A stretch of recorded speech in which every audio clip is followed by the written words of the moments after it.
Gaza बारूद और खून से लथपथ जमीन, लेकिन अब दिख रही है शांति की एक किरण।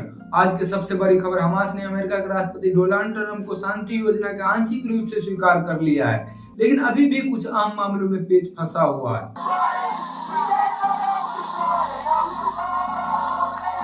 They answered the call of the unions, gathering at Rhodes Central Station.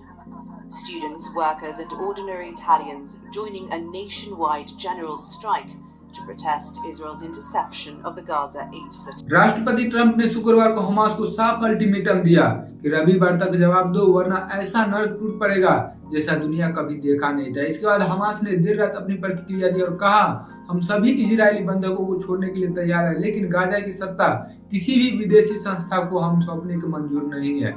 यानी कि हमास युद्ध विराम और बंधकों को अदला बदली कर मानने के तैयार है, लेकिन गाजा की बागडोर अपने हाथों में ही रखना चाहते हैं। ट्रंप की योजना में कुल 20 बिंदु है। सबसे अहम ये 4 बिंदु है: तत्काल युद्ध विराम, सभी बंधकों और कैदियों की अदला बदली, गाजा अंतर्राष्ट्रीय बोर्ड ऑफ पीस का शासन और हमास की निरस्त्रीकरण। लेकिन यहीं पर सबसे बड़ा रुकावट है, हमास ने साफ कर दिया है कि निरस्त्रीकरण और विदेशी शासन किसी भी हाल में यहाँ मंजूर नहीं है। हमास के बयान में कहा गया है, हम बंधकों को छोड़ने के लिए तुरंत बातचीत के लिए तैयार है। गाजा एक स्वतंत्र फिलिस्तीनी तकनीक सरकार को सौंपा जाएगा, जिससे अरब देश और इस्लामिक देश का समर्थन मिलेगा। यानी हमास अपने आप को किनारे करने के लिए तैयार है, लेकिन शर्त यह है कि गाजा फिलिस्तीनियों का हाथ में रहे। ट्रंप इसे पॉजिटिव बताया और कहा है, हमास अब शांति चाहता है, इजरायल को तुरंत बमबारी रोक देनी चाहिए ताकि बंधकों को सुरक्षित निकाला जा सके। कतर और मिस्र ने उम्मीद की खिड़की से बताया और बातचीत शुरू कर दी है। संयुक्त राष्ट्र महासचिव ने कहा है, अब वक्त आ गया है इस त्रासदी को खत्म करने का और सभी पक्षों को इस मौका को नहीं गंवाने का। लेकिन इसी बीच इजरायल का हमला अभी भी जारी है।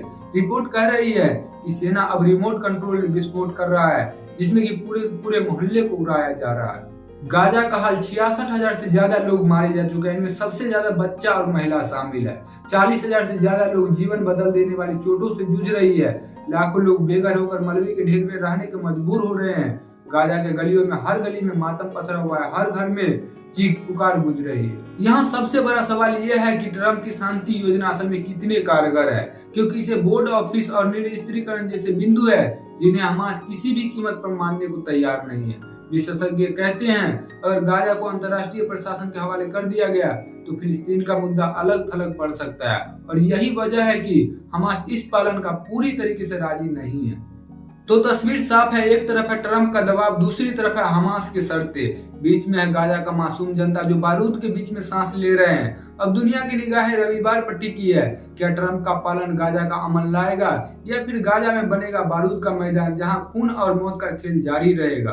दोस्तों, हमारी ये वीडियो आपको कैसा लगा है कमेंट में जरूर बताइएगा। साथ में हमारे चैनल को भी सब्सक्राइब कर लीजिएगा, साथ में बेल आइकन को दबाना नहीं भूलिएगा। बहुत बहुत धन्यवाद दोस्तों।